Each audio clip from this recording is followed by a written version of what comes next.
interact with a child. You have to spend time with a child. You have to invest in a child. You have to talk to a child. When I was growing up, my mom read stories to us. And then she would make stories up in her head and tell us these stories. I was lucky enough and blessed enough to have a two-parent family where my dad went to work. My mom was an at-home mom, stay-at-home. That's what they call them now, stay-at-home moms. Back in the day, they used to call them housewives. But, you know, I guess that the Me Too movement and all these other movements and stuff like that has changed that. They say, oh, no, you know, that doesn't sound right. Well, yeah, that's discriminating. Housewife, what's a housewife? You know, so now they say stay-at-home moms. I guess that's the modern word for it. But nevertheless, it's like the traditional household is disappearing. And it's sad. It really sad, and it concerns me. Why do you think that? Why do you think that the family structure is it only in the black community, or is it all throughout? Well, I can only speak on the black community because that's basically where most of my experience comes from. I can't really speak on the white community, but I will say this. I have had white friends growing up, and even in the work environment, but mostly growing up or as a teenager, I've had some white friends, and a lot of them are dysfunctional. A lot of them are not. But the ones that were dysfunctional had dysfunctional households. They were in single parent families. You know, their dad took off, or their dads were abusive, or the mom was gone or left, and the dad were taking care of the children, and might be abusive or be, you know, doing things that they're not supposed to be doing to that child, their own daughter. You know, I knew something of a person that was happening to when I was a younger man, and I didn't realize that. I wasn't dating her, but she was just a friend, and she used to go out with me and one of my cousins and her boyfriend, and you know, we used to go out as a foursome at some time, and You said what? as a foursome. I don't know if that's a word. You know, You used to force them?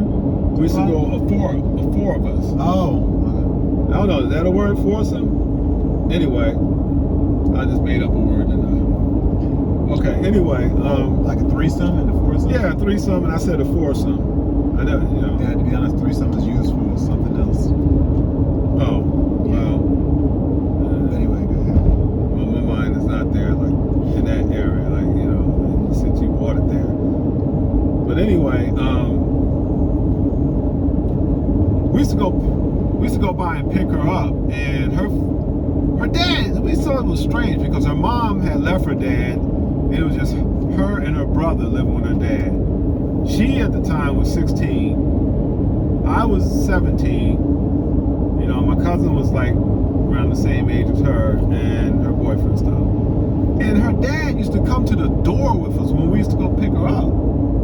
But so I asked him, why your dad always come to the door? You know, I mean, I understand he wants. Now, I really didn't understand it because her brother was the one that was going with my cousin. So she had her brother with her. So, I mean, you know, dads, they want to make sure, and I understand that, to make sure who's taking their daughters out and stuff, this, that, and the other. I understand that. But she's with her brother, and we're all going out to hang out, you know, to the mall and stuff like that. And then sometimes we would go by to pick her up, but here's the thing, her brother didn't live with her. Her brother lived with her mother. And she lived with her father.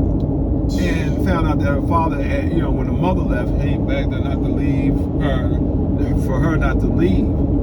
And so we thought something was strange with that, you know. And then sometimes we go pick her up, you know, we go to hang out, and she wouldn't go. She'd come out and go, you know, I don't think I can go. I can't go with y'all today. We're like, why? We already talked to you, called you on the phone and said that we were coming by. And her dad would be right at the door, standing at the door. So she going, well, anyway, make a long story short, we found out that her brother went and went to visit the house one time, and he had a key, and he went inside and found out the father was having sex with the daughter, because he found the father in the bedroom, in the bed with his sister. How sickening can you be with that? You never know what a person is going through, and it's like, I'm wondering, like, why did she tell somebody? Why did she say something, this, that, and the other? But see, her father was playing this role like, woe was me, and your mom was me, she left me, and he psychologically played her head, and he was taking advantage of his own daughter. And when I found out about it, Makes no sense. now, I said, somebody need to report this, but, you know, her brother wouldn't cooperate, you know, because her brother was the one. He was like, nah, you know, I'm just going to. You scared or something? I guess he was scared, because I'm gonna tell you, the father, he was always look mean, you know. So maybe he was intimidated, you know. You know, Michael Jackson's father used to do that to I forgot her, I think LaToya. Wow. For years. The one that's always honest about everything. That's LaToya. Yeah, she went on Oprah to explain how he did that for